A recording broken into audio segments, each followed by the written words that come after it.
Hello and welcome to day 12 of Advent and Code 2024.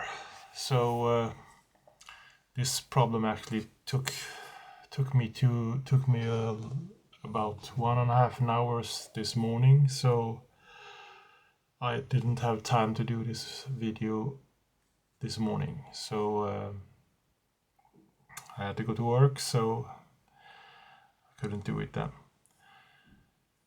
But let's get into it. So this day we have a grid problem, and this time we are going to we're giving this kind of example here, and these will indicate regions where the different letters is different. Well, I guess you can say that they are crops or something, because these are supposed to be garden plots. So that in this case, like the A here, that's one region. All the B's is another region. The C's here, this is a little bit different region. The D is one region, and the E is one region. And they want you to calculate the price to add fencing around these garden plots. So the fencing should go around each garden plot like this.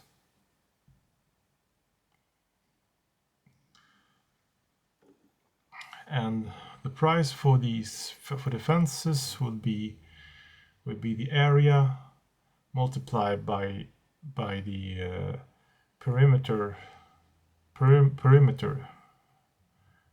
or the fence.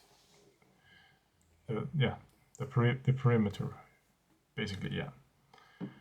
So also like this, you can see that this type of graph here, we have a lot of O's, and we have 4 X's. So these are actually one big O area. Nestled in between, there are 4 X areas. So they're not all connected in one place. So that's also something. And here they show a little bit bigger example. This is actually the test data that I'm going to show, and they tell you what these will be and what the total price for fencing up all these areas will be.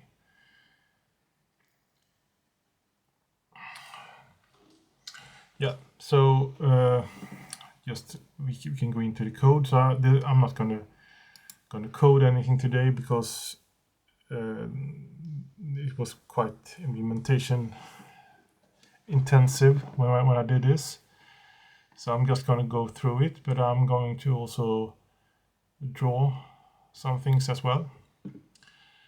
So let's just begin here with the as normal. We read in the input file. This is this test data that I showed, that was in the example, and then I'm going to use something that I've actually used on another previous puzzle this year. It's called a complex. That's a struct in the system.numerics namespace that represent a complex number. So a complex number is composed by a real and an imaginary one. So it's a very good fit to use that for when having coordinates in a 2D space. This was actually not my first implementation when I did this morning. I normally tend to use tuples to indicate coordinates, usually in the form of a row and column, which is a little bit easier to understand, but I could not actually get part 2 working with that code for some reason. So this is what I ended up with. I had to actually redo my entire implementation, more or less. Well, not entirely. I just replaced the tuples with the complex instead. But it made it much easier to do these things that we're going to do. So what I'm creating here is kind of a dictionary that contains all the complex will be all the coordinates, and the char will be the crop identifier, or the letter in the grid. So yeah, we parse that out. So now we have our grid. So now we want to fetch out all the regions, and the regions will be a list of the symbol and the hash set of these positions. So to do that, I'm using a technique called flood fill, and so we basically load up our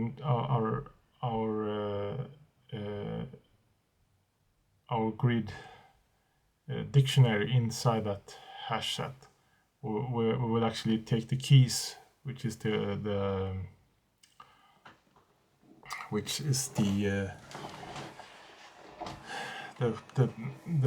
complex positions, and what I'm doing here is actually to pick out the first, remove that from that hash set. Then I'm going to call this method. So just to illustrate a little bit before we show the code, the flood fill is actually something that more or less it's actually very similar to the breadth first search. So it is actually a breadth first search, more or less. So what you do is that let's say that we're gonna fetch all these x's. So this is the x region here. So what we're going to do is that when we step on this tile here, we're gonna look in that direction, and in that direction, and in that direction. So what you find here is that, well, nothing here. There's nothing here. Well, this one, and this in this case we are also we have the condition to also look for that char in the next position. So in this position we don't have it. So we do this for every tile, normal way, and in the end we will have collected up all our x's. But I mean, there could be like this, like we have let's say we have x's down here as well. Well, this would be another x region, so we will not look diagonally. We will still look both up, right, down, left. Yeah. So this is basically the flood filling. So we can actually take away these so we can go back to this example later. So let's check out that flood fill method that I created. So it basically looks like more or less like a pathfinding code, which is actually it is like that actually. So we define our region, which will be a hash set of the complex coordinates. We will begin by putting that start position in it. We will also pick out the symbol that exists at that start position in the grid, so that we can check for that later. We will use a normal queue for this, and we will we will put that start position in the queue beginning.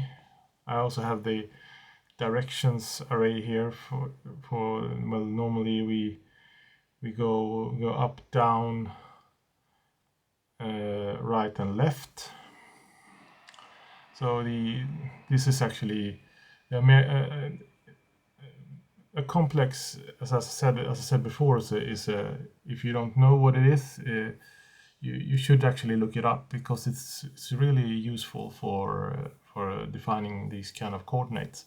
So the complex is like a real number and an imaginary one.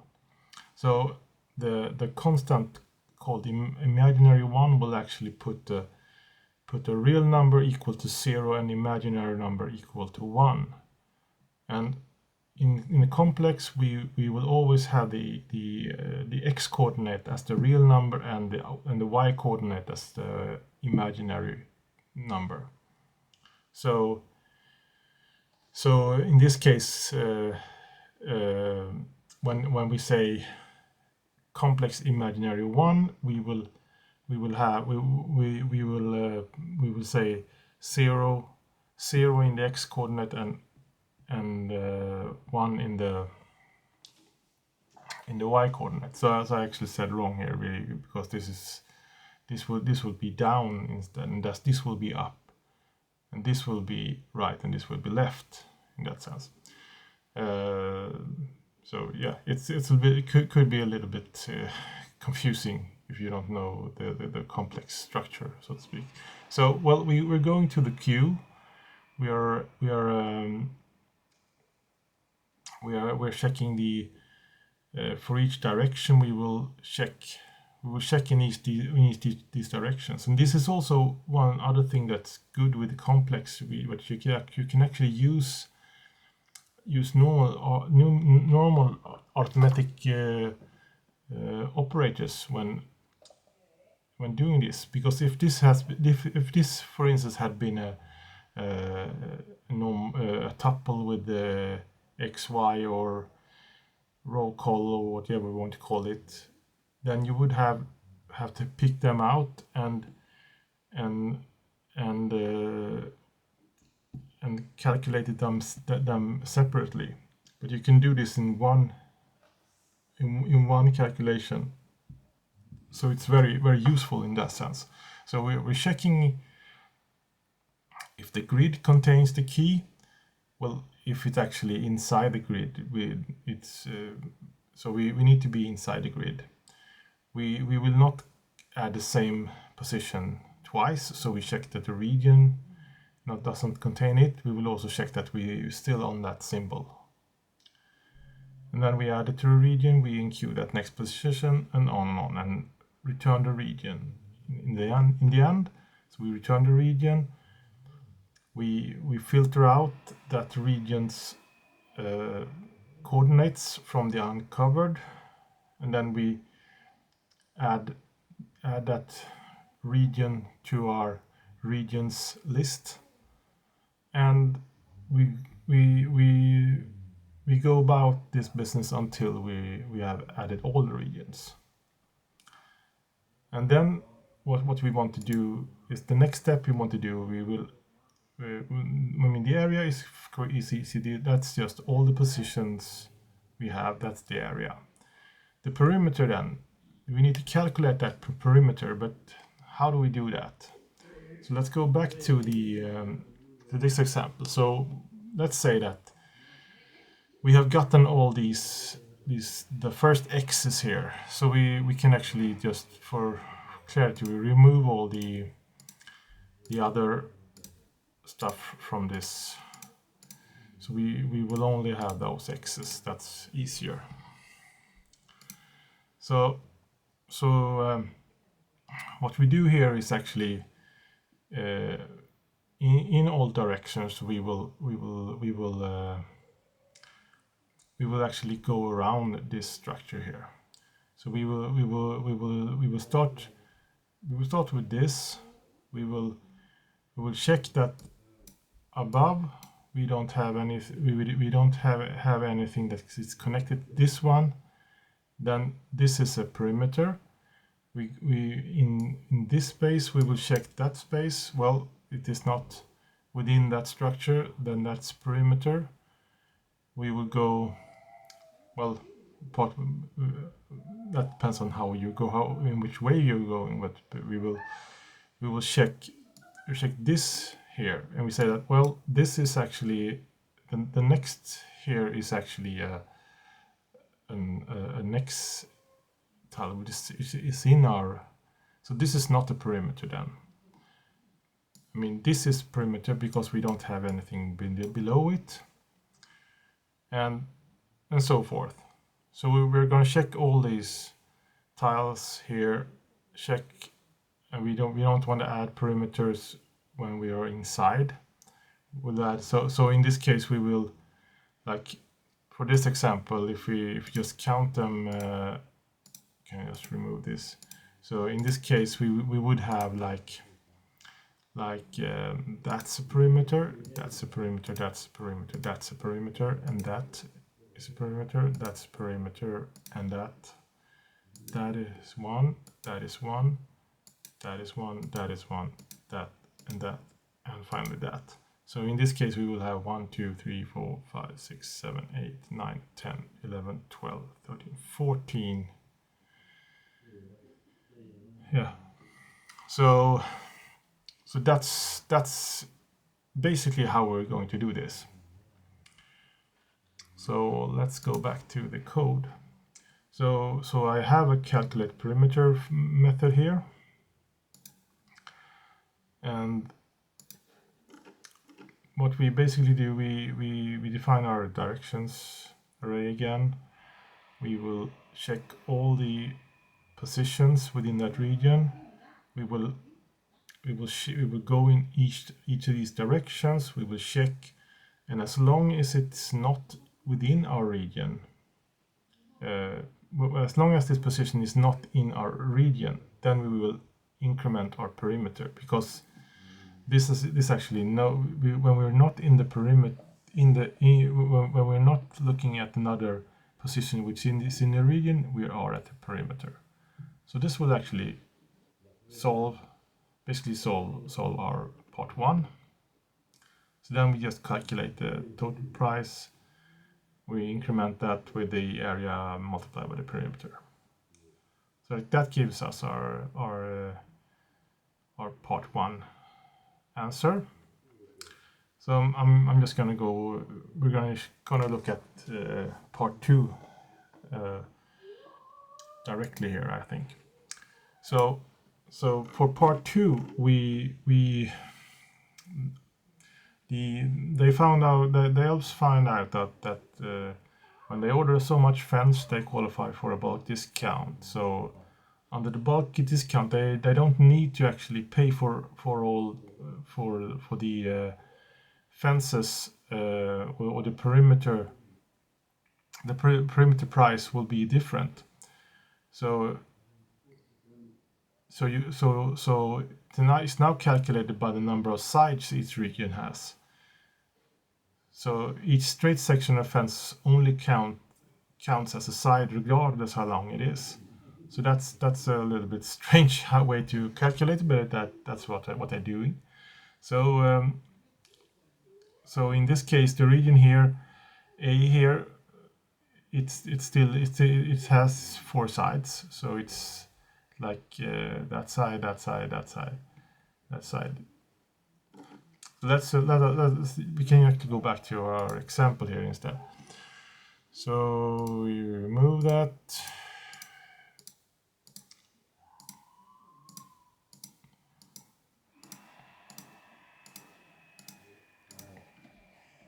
So we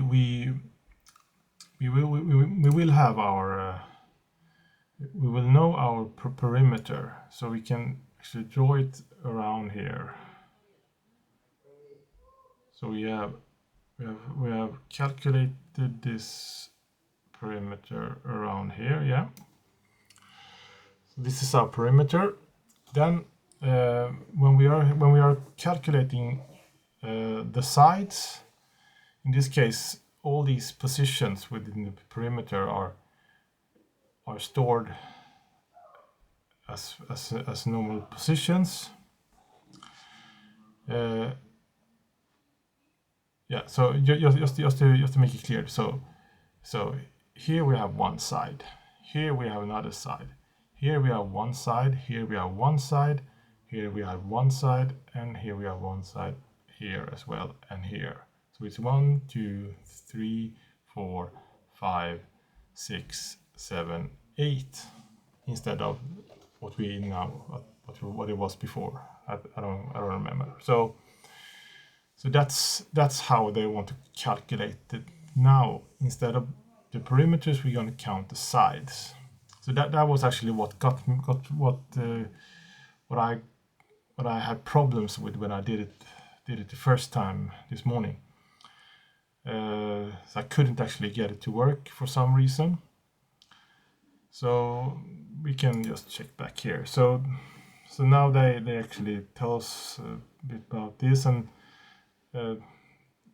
how this larger example will look like after this new way of counting has been applied. So yeah.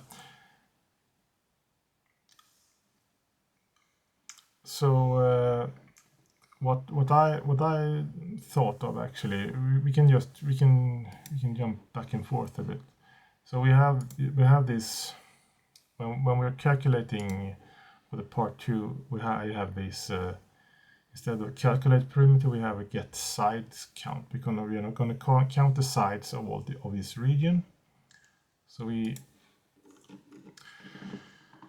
I begin basically with the same code as we have in the calculate perimeter method. We'll actually calculate. We have to calculate the perimeter first, but we add this perimeter object with its position and its direction vector, so to speak. And what we're actually doing here is that we're trying to remove objects from this perimeter which is on the same side. So we take out the first object and we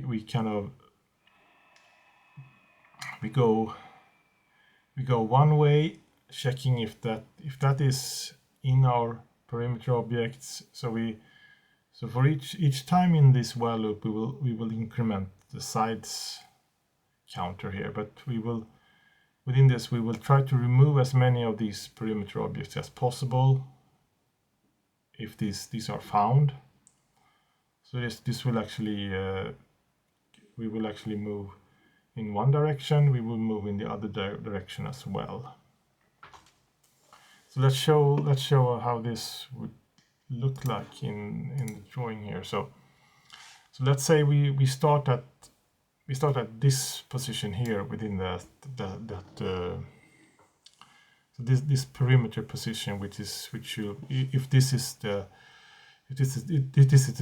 the 0 column and the 0 row, this will be like minus. It will probably be -1 or something. We will check, and if this also is the direction going up, we will go one step down and check if this is still within our perimeters collection. We will remove it. So we're starting here. We're basically actually what this actually is basically is that we're checking the corners, because we will only want to count the sides for the corner position in each of these sides.